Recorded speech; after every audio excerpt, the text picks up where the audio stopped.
where is the progress we are talking about that is triggered by unprogrammed appropriation? So which part of NEDA's report is untrue? I did not mean to say that they are untrue. Yes. Do you agree with the conclusion of NEDA?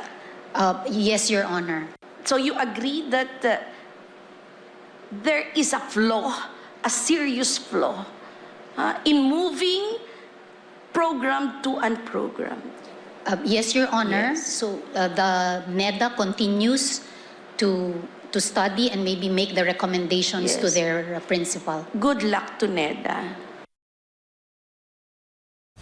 Sa oral arguments ng Korte Suprema, sunod-sunod na tanong ang ibinato ng isang maestrado matapos lumitaw sa ulat ng economic managers ng pamahalaan na maraming proyekto ang naaantala dahil sa kakulangan at delayed release ng pondo. Iyan at iba pang isyu sa pambansang budget sa report ni Aaron Rojas. Naging sentro sa pagtatanong sa oral arguments ng Korte Suprema ang unprogrammed appropriations na nakapaloob sa General Appropriations Act ng 2024, 2025 at 2026. Sa pagdinig binasa ni Supreme Court Associate Justice Amy Lazaro Javier ang bahagi ng opisyal na ulat ng Department of Economic Planning and Development o dating NEDA noong 2024.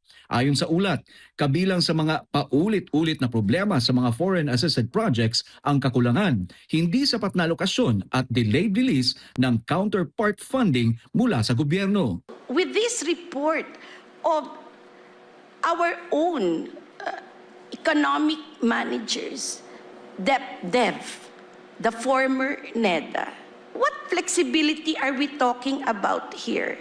You know, the government seems to have equated the presence of unprogrammed appropriations with flexibility, convenience, promptitude, progress, service, and a saving grace against penalties from our foreign creditors. Kinestyon ng maestrado kung talagang nakakatulong ang sistema o lalo lamang nagpapalala sa problema ng paggastos ng gobyerno. Are we talking here of flexibility in a good way or flexibility in a bad way?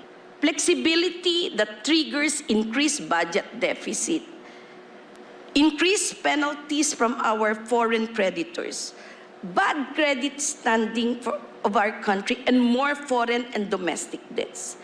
Batay sa ulat na binasa sa pagdinig, may mga proyektong hindi natuloy sa oras dahil kulang ang counterpart funding mula sa gobyerno. May mga pagkakataon ding hindi magamit ang mga inutang na pondo mula sa foreign lenders dahil wala ang kinakailangang government counterpart. And where is the progress we are talking about that is triggered by unprogrammed appropriation? Nang hinga ng reaksyon ng pamahalaan, sinabi ni Solicitor General Darlene Berberabe na may iba't ibang rekomendasyon at pananaw ang mga ahensya ng gobyerno. Ngunit hindi nito itinangging tama ang nilalaman ng ulat. I did not mean to say that they are untrue. Yes. Dito mas lalong umigting ang pagtatanong ng maestrado. So which part of NEDA's report is untrue? Nang tanungin kung sumasang-ayon siya sa naging konklusyon ng economic managers, diretsahang sumagot ang Solicitor General. So far, do you agree with the conclusion of NEDA? Yes, Your Honor. Nagkainitan naman sa oral arguments. So you agree that there is a flaw, a serious flaw, in moving programmed to unprogrammed? Yes, Your Honor. Yes. So the NEDA continues to study and maybe make the recommendations to Yes. their principal. Good luck to NEDA. Lumitaw rin sa ulat ng Department of Transportation o DOTR ang bumubuo sa 55% ng mga proyektong naapektuhan ng kakulangan o pagkantala sa pondo. Dahil dito, mas tumitindi ang tanong kung nakatutulong nga ba talaga ang unprogrammed appropriations sa pagpapatupad ng mga proyekto o nagiging bahagi ito ng problemang dapat maresolba. Para sa Diyos at sa Pilipinas kung mahal, Aaron Rojas, SMNI News.